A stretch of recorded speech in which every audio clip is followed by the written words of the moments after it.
Today we will be looking at the area of company law in common law countries, and in particular the issue of piercing the corporate veil. Just as a natural person cannot be held legally accountable for the conduct of another, in the same way shareholders, directors and employees are not normally bound by the acts of a corporation, which in law is a separate legal entity.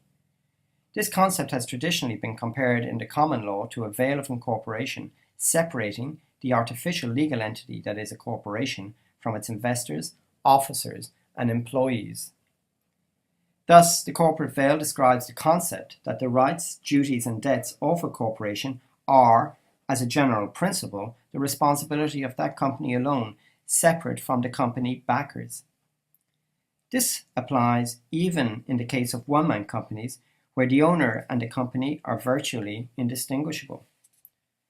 This principle was clearly laid down by the House of Lords and Salomon at the turn of the last century, establishing that upon incorporation, a company created by Mr. Salomon became a separate entity distinct from its shareholders, even if in reality it was just a sole proprietorship converted into a one-man private company for the purposes of benefiting from limited liability, and was still controlled 100% by the same person, namely Mr. Salomon.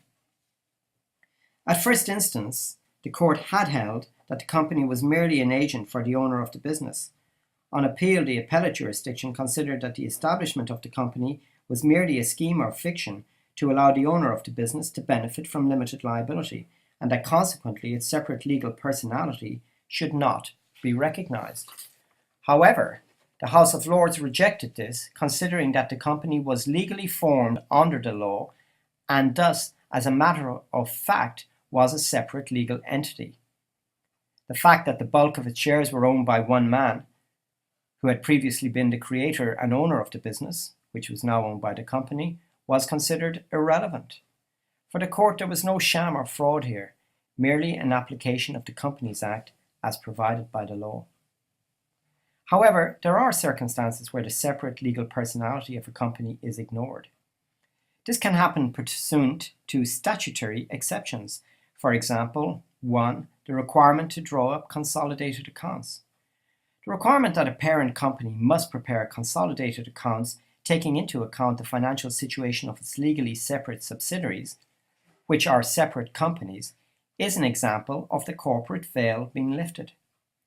2. If a company goes into insolvency. In certain limited situations, the courts will lift the veil of incorporation and make shareholders or directors contribute to paying off the company's outstanding debts. This can happen, for example, where the company directors keep the company in business even when they know it is or will soon become insolvent. And thirdly, the avoidance of liability. Where the company is established to avoid a party's existing duties, the courts may be willing to lift the veil of incorporation. The courts have developed what they call the mere facade test, as set out in Wilson and Strathclyde Regional Council. In order for the corporate veil to be lifted, attributing liability to the people behind the company rather than to the company itself, it is necessary to demonstrate that those being held liable had control of the company and there was impropriety as regards their behaviour. It seems that the impropriety in question must relate to the company being used to allow a party to evade legal restrictions or duties that are imposed on his or her conduct, restrictions existing at the time of incorporation.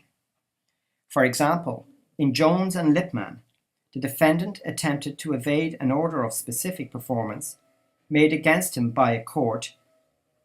Under the order, he was required to transfer ownership of a property to the plaintiff. However, the defendant sought to avoid application of the order by transferring his title in the property to a company he created and in which he was effectively the only shareholder. This way, he hoped that, as he was no longer the owner of the property, he would not have to transfer the property and could instead make an equivalent payment in damages to the plaintiff. However, the court considered the company to be merely a veil used by the defendant to escape his obligations in law, and ordered that the property be transferred to the plaintiff. Nonetheless, it should be recalled that it is not considered improper to organize one's affairs to take advantage of the benefits of incorporation. That is merely good business.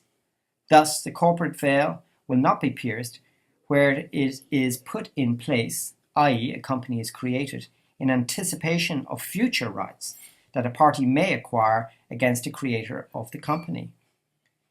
In MacDonald and Costello, a couple who created a company in order to contract for the building of a house and who then let the company go bankrupt, resulting in the builder not being paid, were held to be within their rights.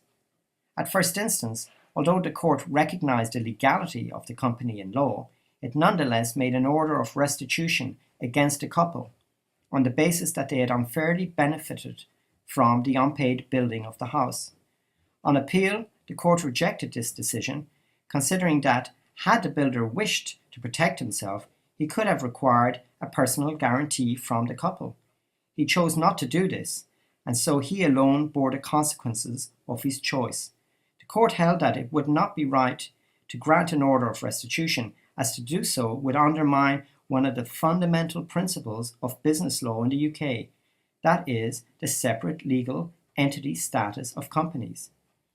We hope you enjoyed this introduction to the notion of limited liability and piercing the corporate veil.